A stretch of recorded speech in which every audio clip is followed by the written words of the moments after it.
Crustless Pumpkin Pie made with Splenda. It is so good.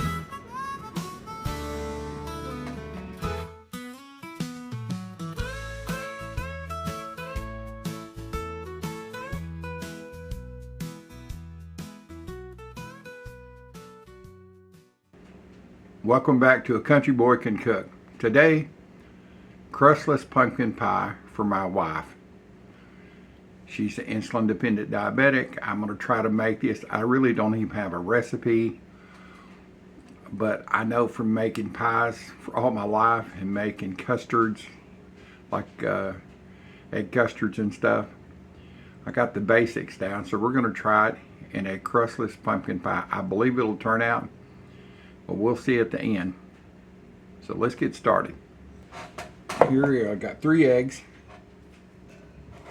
and these were left out on the counter for about an hour until they come to room temperature.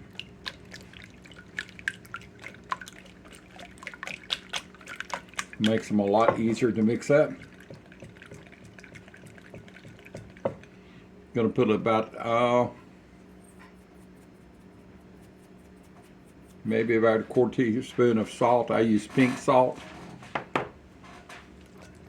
Get it mixed up.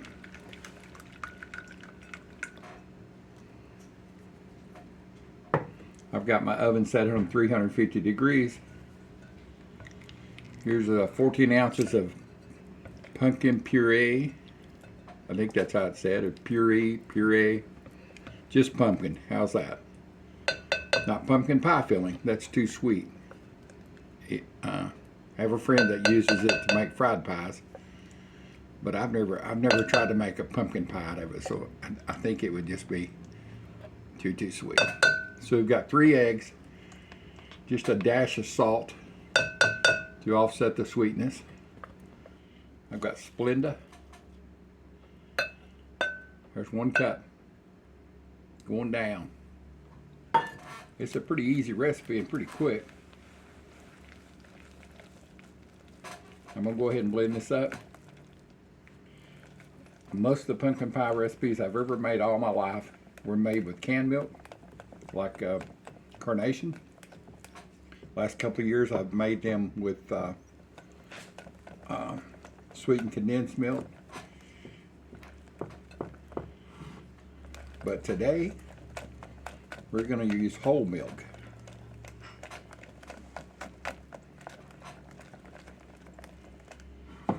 Let me get my pumpkin pie spice here.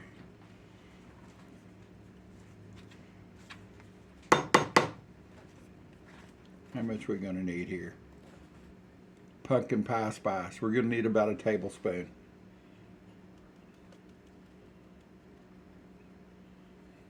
That's good enough right there.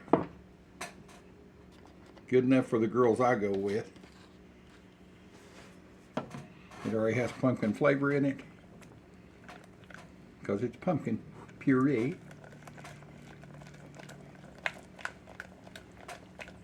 You could probably bake this like this, but it'd probably be rock hard. You need it a little bit more liquid than this. So I've got whole milk. It's at room temperature. I just used about a 1/2 cup right there. I believe that's just going to be perfect. It looks like my other batter or my other fillings when I make my regular pumpkin pie. Yeah, I know you're not supposed to do this, but I'm going to taste it.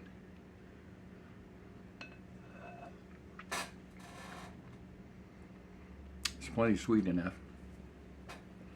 Plenty.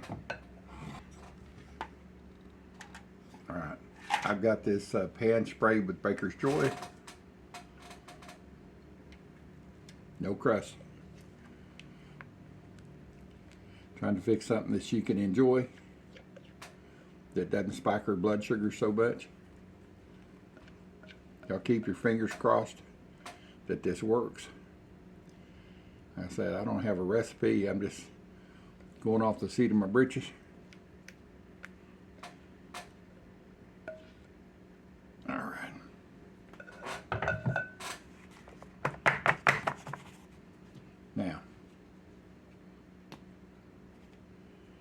going to take a little bit of this pumpkin pie spice.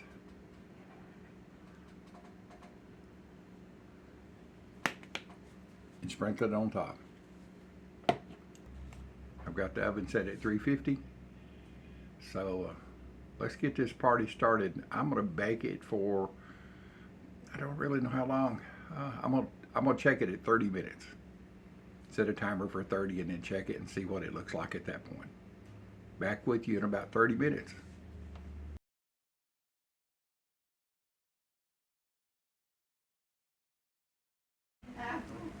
All right, it's been 30 minutes. I pulled it out. Let's check. It's set on the edge. Let's see if it jiggles. It doesn't jiggle. Let me check the center. It's still a little soft in the center, but it's set on the edges. Maybe 10 more minutes at 350. I'll bring you back in 10.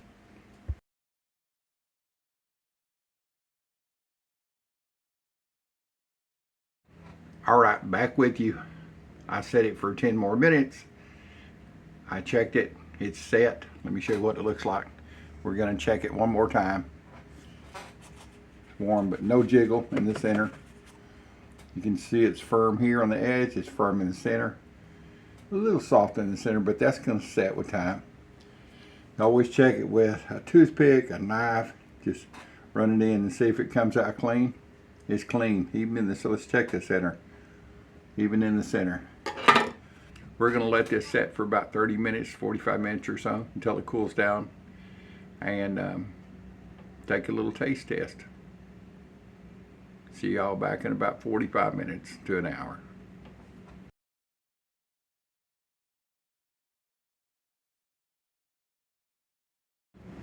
All right, back with you. Let's check this pie. It's been about 2 hours. See, it's cool on the bottom. I just took it off this rack here, so it got plenty of airflow to it. Now I'm going to use a Country Boy multi-tool.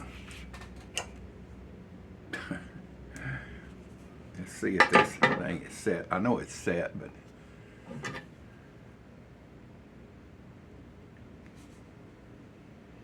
you don't have to worry about going through the crust.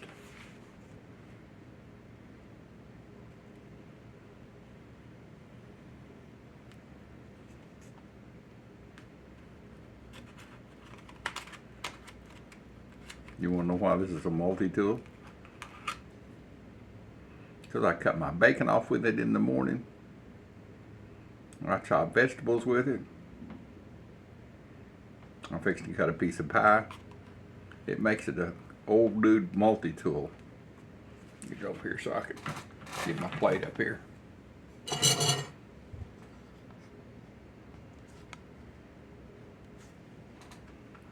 Looks like it's going to come out no problem.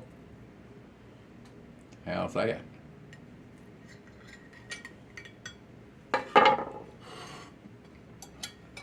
It's pretty thin.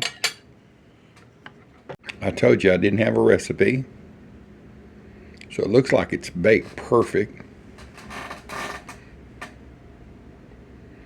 I could have doubled it, doubled the amount of pumpkin, so put 2 cans. One more Splenda, more puree. Would have taken probably 4 eggs. But it looks pretty and it looks perfectly set. Let's try this. Cuts like butter.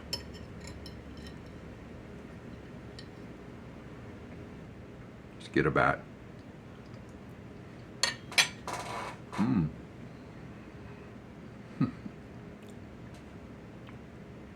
Boy, you wouldn't even know it was made with Splenda. There's no aftertaste. That pumpkin probably takes care of that. Because I've grown up on Splenda, and I remember my grandparents using the little tablets. I forget what they call those. Maybe somebody remembered and put it in there. Sugar substitute back in the 60s. I forget what they call that. Having a mind blank here. Anyway, you put that in tea and stir it around. But this is good. Boy, it's really good.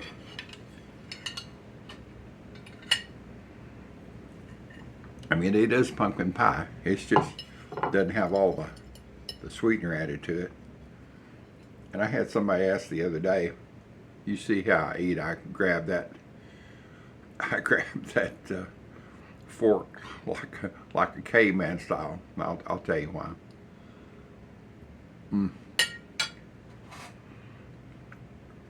It's really good. And then burn it. Try this recipe. You'll like it. Now,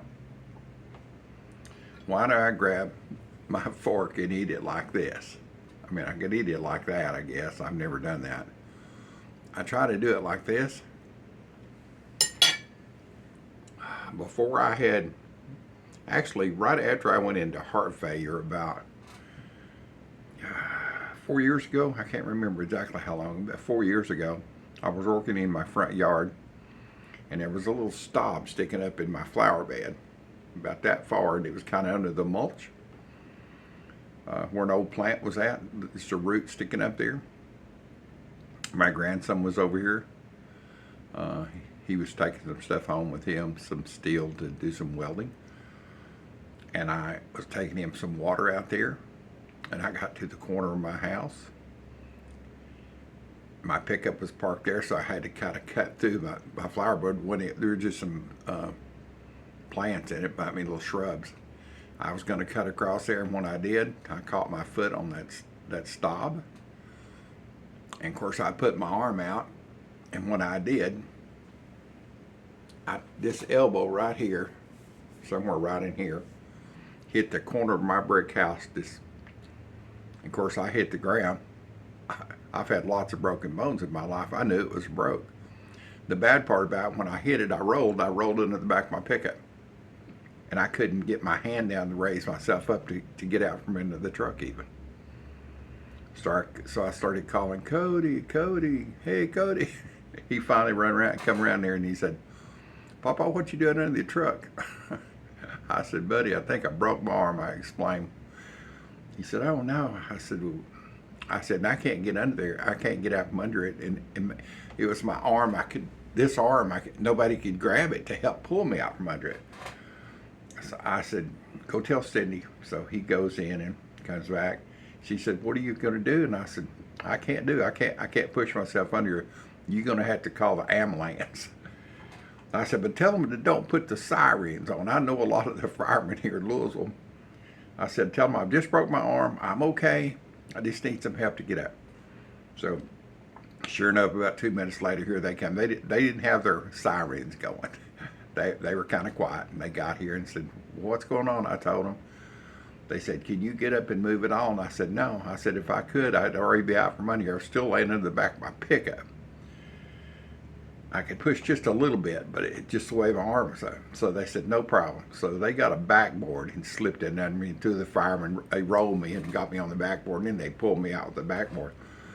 He said, can you stand up at this point? I said, yeah, if you can help me. So one of the firemen grabbed my hand and stood myself up, and we went to the ambulance, and he said, we're going to put an IV in. He said, is it hurting? I said, no, it's not hurting. He said, well, it will. You're probably just in shock. He said, but it's definitely broken. I said, oh, yeah. I told my grandson and my wife, it's broken. My arm is broke bad. I mean, it was just, from this point, it was just wobbly. So they gave me something for that and took it to emergency room. Of course, my wife and my grandson followed, and they did some x-rays on it and come in and said, well, Mr. Warnock, you're going to have to see a specialist. Your arm is broken so bad, it's not just cracked and broke. There's a chunk missing out of it, it broke. So I had to go see a specialist. He said, well, we're going to write you some pain medication. And they wrapped it up and put a splint on it. I said, all right. So he said, is it hurting right now? And I said, no. I said, when the firemen got there, they put some kind of pain medication in the IV that they had started. And I said, that's about an hour ago, but I'm not in any really pain, and I don't feel loopy from the medication. He said, no, it's probably worn off by now, but sooner or later this afternoon, this evening, that arm is going to hurt. I said, all right. So he said, well, to go get some pills, pain pills. I forget what it was. And so we got out to my pickup, and my grandson said, "You want me to drive?" And I said, "No, I drive." It's automatic. So I had my arm in a sling and had it all kind of a soft cast on it so they could take it off. And anyway, bottom line is, that's really when I found out I was really having heart trouble. They had to give me some medication to make my heart strong enough to do this surgery, which they were going to do on my elbow. I'll put up a picture of it, the broken part. And so if you don't want to see it, leave now. Don't shut your eyes for a minute. And anyway, they did surgery on it. It's 4.5 hours long on that elbow, if you can believe it or not. But I come out, I never took my pain medication. I don't like that stuff. It's mind over matter. I mean, if you got to have it, you got to have it. But that's something I don't do. So, but ever since, I can't rotate this. That's as far as I can get it up there. But if I do it like this, it's a different position, and I can get it in my mouth. So, and I'm right-handed. Go figure. So I just eat heathen style. So anyway, if you see me eating like a heathen, shoveling it in, you'll understand. I'm just doing the best I can. I'm an old dude I'm heading on to my 73rd year of life. Lots of bumps and bruises in between, but I'm still going. So that's the reason I eat like a heathen. By the way, I do appreciate all your people that follow my channel. It means a lot to the old dude. I mean, I was down and out 2 years ago, and to come back, and I know I've got all these friends all over the world that watch my videos and send me really nice comments about it. That it makes an old dude feel good. Makes like, okay, I can do this, and you know, it's words of encouragement I get from my subscribers. So if you're not subscribed, subscribe. Leave me a message. What part of the country you're in? Leave me a comment. Have you ever made a pie like this? You ever had a pumpkin pie made with Splenda? It's really good, and it's rich. There was no canned milk. There was no evaporated milk. There was no sweetened condensed milk. It was just regular old vitamin D cow milk, not no tree milk, cow milk. So I appreciate y'all being here. I'll shut up, and I'll see y'all maybe Thanksgiving Day.